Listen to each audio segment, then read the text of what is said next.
Alaykum, hürmetlik radyo anlıqçılar. Yoruq sayınlar sayfimizge hoş geldinglar. Men mazkur sayfining programma riyosatchisi Qutlan.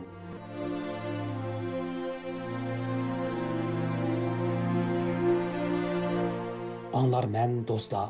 Tövəndə diqqətinizlər 20-ci əsr Uyğur tarixidəki böyük ictimai islohotchi, yeni ma'rifchilik harakatining bayraqdori, ma'rifatparvar mutafakkur Abduqodir Domollamning hayot yo'li va kurash musofasiga bag'ishlangan mazkur programmada bo'lg'ay.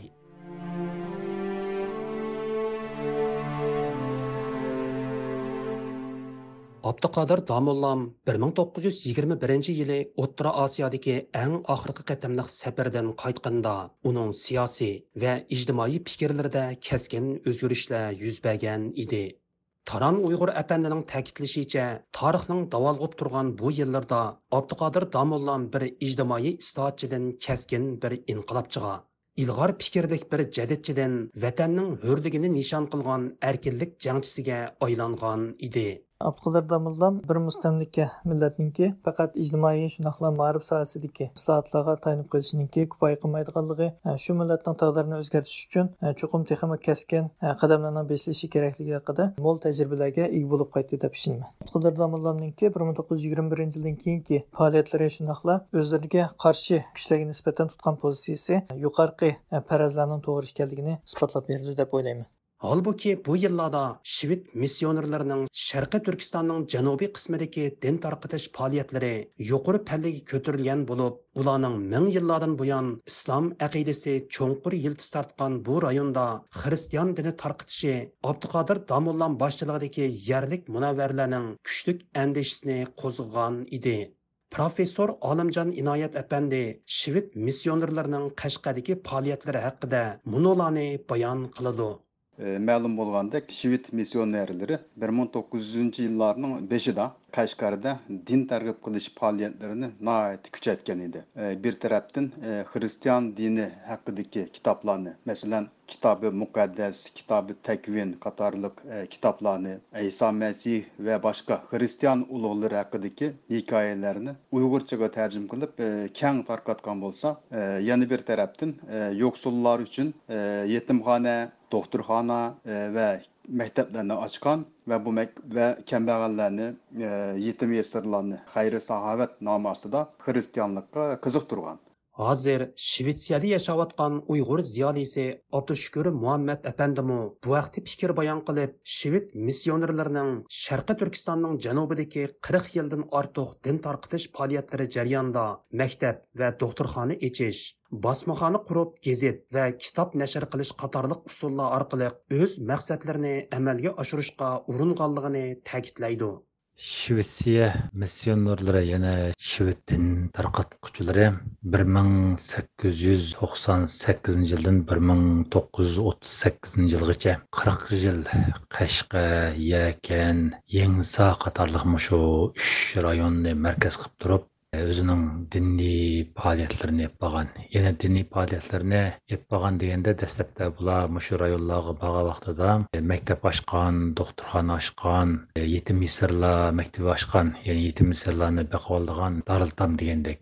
Undan keyin sal keyinroq bosmaxona ochgan. Hamda qarmoqqa bularning bu xil faoliyatlari ayni chog'da Qashqaning ijtimoiy hayotiga nisbatan bir yangilik deb aytishga bo'ladi. Masalan, kasallarning davolanishi, maktablarda bolalarning o'qishi va boshqa gazet jurnallarning chiqarilishi, Uyg'ur madaniyatiga oid kitoblarning besilishi, kalendarlarning tarqatilishi degandek.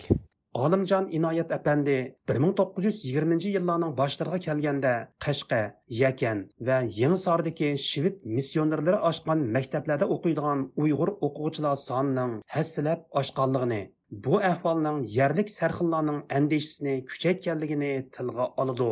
Missionerlik faaliyetleri cemiyette dini kimlikni parçalaydigan, cemiyet bütünlüğünü buzdigan faaliyetler bolğaçqa Uyghur serhilleri içinde endişe payda kılgan idi. Şu yıllarda missionerler açkan mekteplerde okugan okuvchilarning soni 1920 yılı 100'ge yetken bolsa, 1923 yılı 200'den eşip ketken.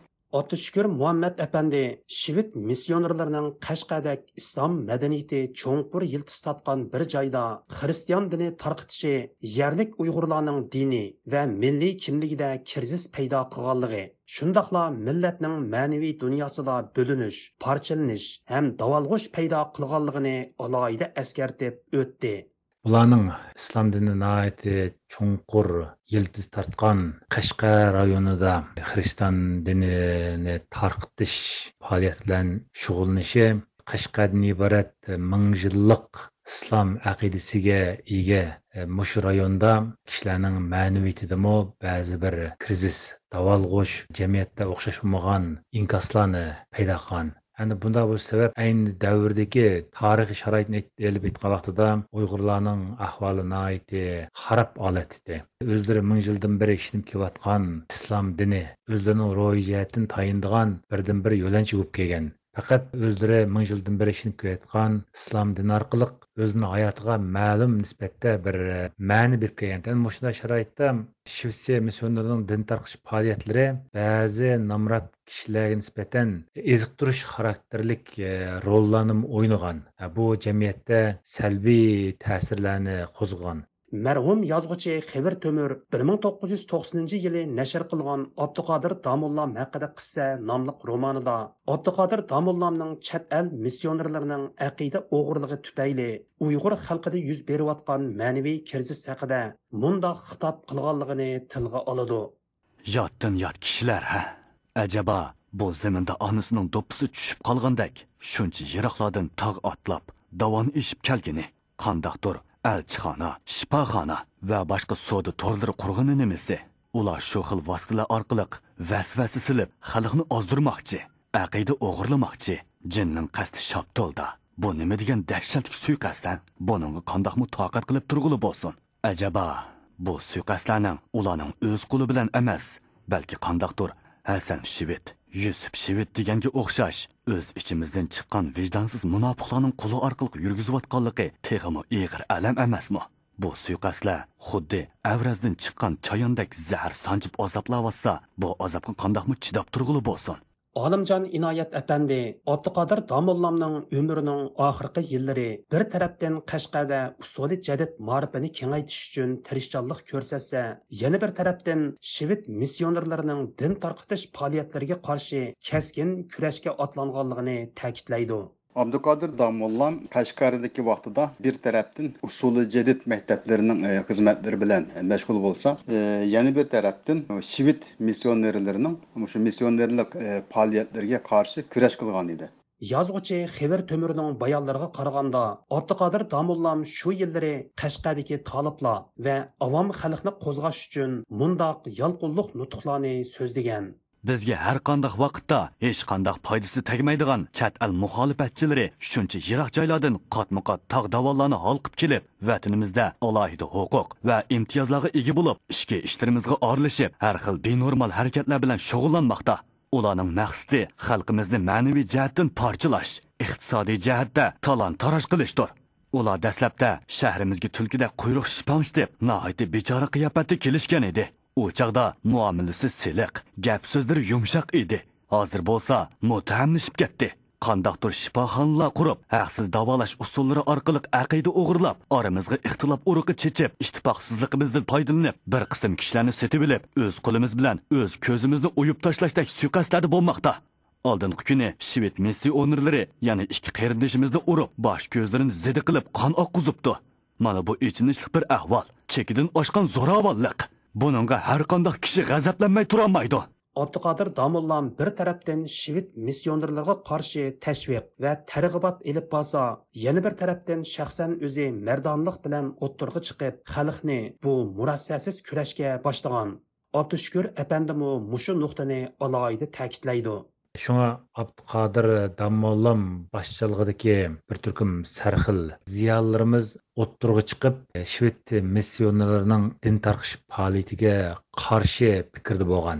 Abduqadir Damollam shu mezgilda Qashqada so'zlagan bir qatamliq ommaviy nutqida chet el din tarqatuvchilarga qarshi turish bilan bir vaqtda yana yangicha maktablarni ko'proq ichish, xalqning qalbini ma'rifat nuri bilan yoritish, shundoqla diniy islomning ro'yini soplashtirishni ta'kidlab mundoq degan. Ma'rifat chiroqlarini ko'proq yiqish, maktab, matbuot ishlarini rivojlantirib, ommaga manfaatli ish qilib berish. Ondan aqida o'g'risi shivit missionerlarining o'ziga murd to'plash harakatiga unumli taqobil turish lozim. Qadrlik radio anglag'uchilar, yuqorida Abduqodir Domullamning hayoti va uning kurash yo'liga bag'ishlangan maxsus radio programmasining 14-qismini angladinglar. Bu vaqtdagi anlatishimizning oxiri davomliq diqqatinglarda bo'ladi. Programmani Qutlan tayyorladi.